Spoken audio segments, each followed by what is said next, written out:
Selamat siang Bapak dan Ibu sekalian. Kita pada hari ini masuk ke pertemuan ketiga data banyak dan analisis bisnis dengan topik apa itu Big Data, jenisnya, ekosistemnya, dan karakteristiknya.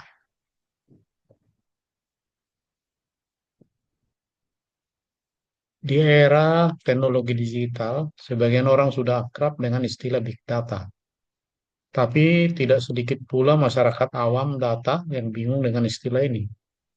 Big data merupakan salah satu istilah yang menggambarkan volume suatu data yang besar, baik terstruktur maupun tidak terstruktur. Jumlahnya pun selalu bertambah setiap harinya. Dalam bahasa Indonesia, istilah big data disebut dengan mahadata, data raya, dan data berskala besar. Kemudian big data itu apa sih? Kira-kira apakah sekumpulan data itu data bisa disebut dengan big data? Terus apa saja sih karakteristik dari big data? Sekilas tentang big data. Big data merupakan istilah dalam bidang data science yang digunakan untuk menyebutkan volume data berukuran besar. Yang besar pastinya membutuhkan proses komputasi dengan jangka waktu tertentu untuk bisa mendapatkannya. Kalau soal besarnya suatu data, kira-kira berapa sih ukuran yang tepat? Seringkali kesalahpahaman yang terjadi bahwa big data dianggap sebagai data yang ukurannya tidak dapat dihitung dalam satuan metrik data seperti bytes. Misalnya gigabytes, terabytes, exabytes, tapi sebenarnya anggapan ini tidak selamanya benar. Suatu data dikatakan sebagai big data tergantung pada konteks dari sistem penyimpanannya. Contoh paling simpel adalah aplikasi Gmail. Kita tahu bahwa saat melakukan pengiriman file di bawah 25 MB, maka Gmail tidak memberikan notifikasi apapun dan menganggap bahwa data tersebut bukan termasuk big data. Sedangkan jika kita ingin mengirimkan file lebih dari 25 MB, maka Gmail akan memberitahukan kepada kita untuk menjadikan file kita dalam bentuk drive. Selain Gmail, banyak juga contoh dari big data yang bisa kita temukan dalam kehidupan sehari-hari. Misalnya, lewat checkout saat berbelanja di marketplace. Histori akun yang ada di aplikasi smartphone kita, nomor telepon yang kita simpan dalam kontak juga bagian dari big data. Jadi udah jelas bahwa big data memegang kumpulan data dalam jumlah yang besar dan kian bertambah terus setiap waktu. Jenis big data. Peranan big data dalam kehidupan sehari-hari ternyata banyak jenisnya. Ada 3 jenis dalam big data berdasarkan susunan datanya. Dimulai dari structural data, semi-structural data, dan unstructured data. Structural data. Jenis big data yang pertama itu structured data atau data yang terstruktur. Pada umumnya jenis structured data sudah punya susunan data yang baik. Maksudnya, baik di sini data sudah terdefinisikan dengan jelas mulai dari kesekeragaman, ukuran, satuan pengukuran yang sudah sesuai dengan standar. Format angka sudah setara dengan ketentuan, kemudahan akses, dan struktur angka yang jelas. Data yang struktur akan memudahkan data saintis untuk melakukan analisis data. Artinya, struktural data sudah siap untuk dilakukan pengolahan dengan alat dan metode tertentu. Semi-struktural data. Lanjut, jenis data yang kedua adalah data semi-struktur, terstruktur. Ada yang menarik dari jenis data ini sebab semi-struktur data merujuk pada data yang belum diklasifikasikan di bawah repositori tertentu atau database. Walaupun belum didefinisikan, tapi data ini juga mengandung informasi penting yang memisahkan elemen individu dalam data.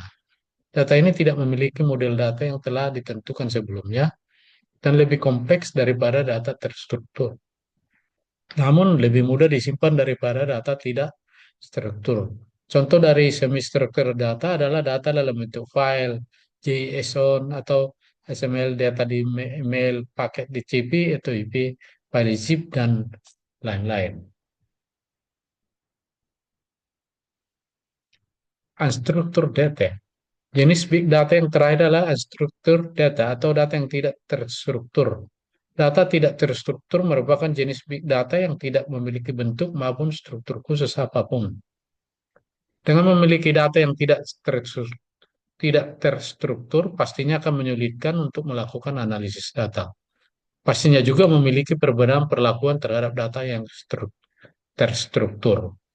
Kelebihan dari adanya unstructured data adalah data disimpan dalam format asli walaupun tidak terstruktur.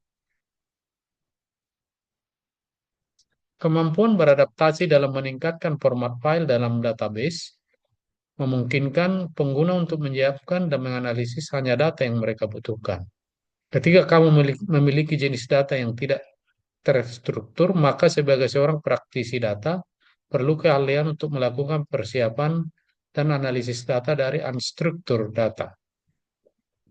Contoh dari data yang tidak terstruktur adalah ada foto, file, video, audio, konten media sosial, PDF, slide presentasi, dan lain-lain. Ekosistem Big Data. Big Data memiliki 4 ekosistem, yaitu data devices, data collector, data aggregator, dan data user. Keempat ekosistem ini dapat digambarkan sebagai berikut. Data aggregators adalah kompilasi informasi dari basis data dengan tujuan untuk mempersiapkan dataset gabungan untuk pengolahan data. Analytics adalah cara untuk mengeksplorasi, menyelidiki, dan memahami secara mendalam suatu objek.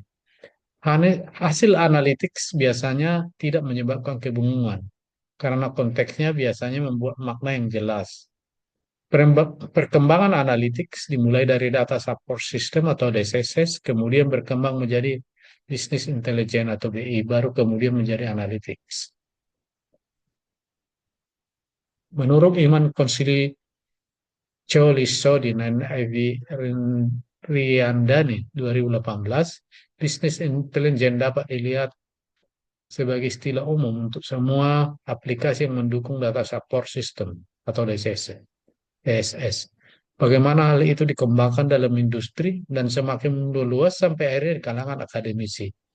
Business intelligence berevolusi dari data support system, dan orang dapat berargumentasi bahwa analytics berevolusi dari business intelligence. Dengan demikian, analytics merupakan istilah umum untuk aplikasi dan analisis data. Big data analytics merupakan alat dan teknik analisis yang akan sangat membantu dalam memahami big data. Dengan syarat algoritma yang menjadi bagian dari alat-alat ini harus mampu bekerja dengan jumlah besar pada kondisi real time pada sebarang data yang berbeda-beda. Karakteristik Big Data. Big Data memiliki karakteristik tersendiri dalam penerapan kehidupan sehari-hari. Karakter dasar dari Big Data tentunya memiliki perkembangan yang cukup signifikan setiap era. Mulanya Big Data memiliki 3 karakteristik yang disimbolkan dengan 3V, kemudian berkembang menjadi 5V, 7V, bahkan sekarang upgrade menjadi 10V. Kali ini kita akan jelaskan terkait dengan apa saja isi dari 10V itu. Nomor A, volume. Karakteristik Big Data yang pertama adalah volume. Kita tahu bahwa Big Data akan selalu berkembang setiap detiknya. Karakteristik volume pastinya menjadi karakter utama dalam Big Data. Sebab sekumpulan data yang diperoleh pastinya didapatkan dalam jumlah yang besar dan saking banyaknya tentu akan berpengaruh pada jenis datanya. Kita terkadang sulit membedakan mana data yang terstruktur dan mana yang tergolong jenis data tidak terstruktur. Adapun contohnya adalah feed Twitter, chat WhatsApp, status WhatsApp, postingan Instagram, dan lain-lain. Dari sini udah jelas bahwa harus data yang bergerak setiap hari dan jumlahnya tidak menentu setiap hari. Kadang ribuan bahkan terabyte tiap detiknya. Misalnya dalam setiap menit ada sekitar 350 jam tayang video yang diunggah di YouTube.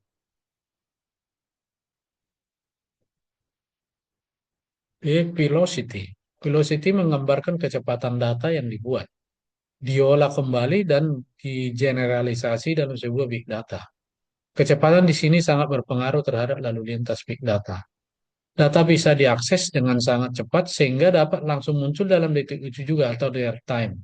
Kecuali beda ceritanya, apabila kamu terhalang dengan jaringan koneksi internet, maka pastinya akan muncul lama. Kita bisa contohkan bahwa Google mencatat sekitar 60.000 pencarian setiap detiknya. Kalau misalnya dikalkulasikan, maka lebih dari 5,6 miliar pencarian pada setiap harinya. Variety. Selanjutnya kita masuk ke karakter data ketiga itu variety. Data dikategorikan sebagai big data apabila punya keragaman ya, keragaman data tapi memiliki banyak sekali variabelnya. Variety menggambarkan bahwa big data memiliki variasi data yang beragam. Kita sudah jelaskan di atas yaitu karakter unstructured data, struktur data, dan semi-structured data. Tiap jenis data tentunya memiliki beberapa perlakuan dalam melakukan pengolahan dan analisis data. Analisis terhadap data tidak terstruktur tentunya memiliki perbedaan dengan data terstruktur. Apabila datanya terstruktur, maka data yang didapatkan sudah seragam sehingga bisa langsung dilakukan pengolahan. Sedangkan apabila datanya tidak terstruktur akan memerlukan algoritma yang berbeda dan waktu analisisnya juga membutuhkan waktu yang lama. Untuk data-data semacam itu akan memerlukan waktu lebih untuk memprosesnya. Karena bisa jadi di dalam data yang tidak terstruktur tersebut masih ada data yang lain atau data baru yang masih bisa digali. Value. Dalam karakteristik big data, ada juga yang disebut value. Hal ini berarti big data memiliki nilai yang sangat tinggi apabila dilakukan pengolahan data secara tepat dan akurat oleh praktisi data. Value dapat diartikan pula sebagai seberapa bernilai atau bermaknanya data untuk keperluan pengambilan keputusan. Contohnya disediakan data penjualan produk X dalam kuartal ketiga tahun 2021.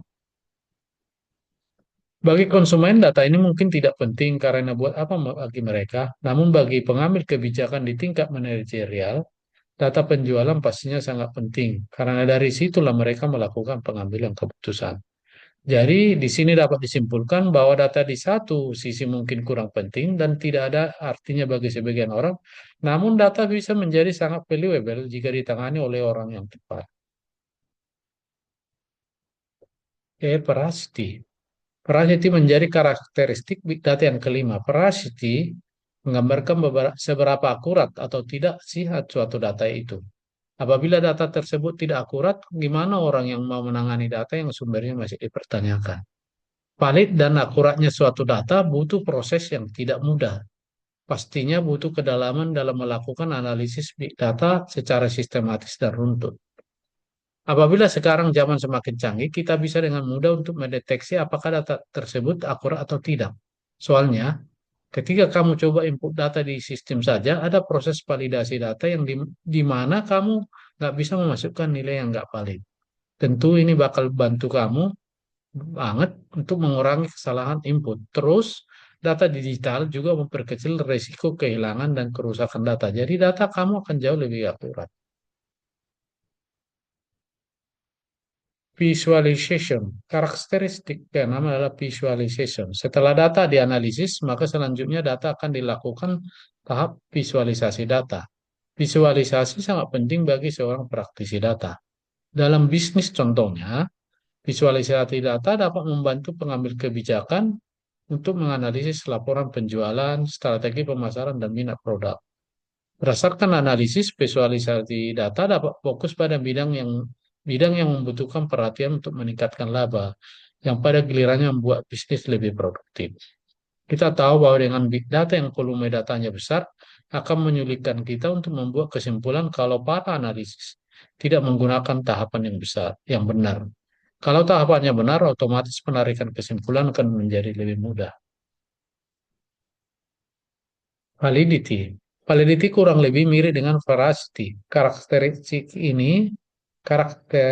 ini sama-sama berpatokan pada prinsip bahwa suatu data haruslah valid dan akurat agar pengambilan keputusan yang dilakukan tepat sasaran. Namun validity di sini lebih ke apakah memang data yang telah dikumpulkan sudah sesuai dengan permasalahan yang ingin dipecahkan oleh si analis, Jangan sampai datanya sudah akurat, tapi kesesuaian datanya kurang diperhatikan. Pastikan penggunaan data yang akan diolah sesuai dengan tujuan-tujuan tertentu agar bisa berjalan dengan baik. Volatility. Pernah mendengar istilah volatilitas? Tidak. Jika belum, volatility atau volatilitas menggambarkan bahwa data yang setiap harinya mengalami perubahan yang kecenderungannya beragam. Simpelnya gini, kita bisa lihat contohnya melalui data harga daging sapi yang diamati selama pemberlakuan PPKM. Kecenderungan di lapangan tidak selamanya stabil, namun terjadi pula penurunan yang drastis, bisa naik, melonjak, bahkan turun. Pada intinya, karakteristik volatility berdasarkan bahwa data yang didapatkan hari ini atau beberapa hari kemudian punya perbedaan dengan data yang ada saat ini. Perbedaan data bisa diasumsikan pada adanya keterkaitan dari sisi homogenitas data.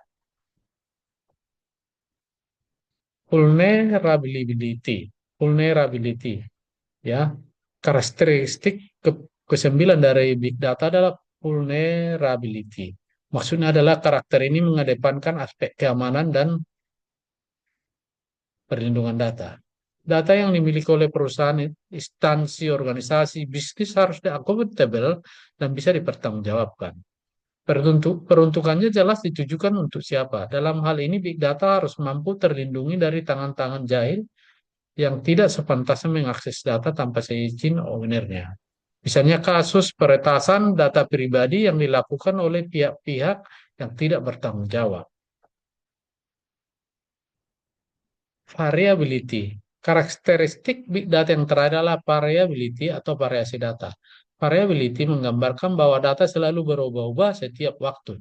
Data yang berbeda tersebut bisa berdampak pada karakteristik lainnya, misalnya saja pada proses dan kecepatan transfer data. Semakin besar variasinya, semakin beragam pula datanya. Ada banyak pilihan kelas bisnis yang bisa kamu pilih sesuai dengan kebutuhan, mulai dari digital marketing, SEO, UI UX designer, business intelligence, data science, dan lain-lain.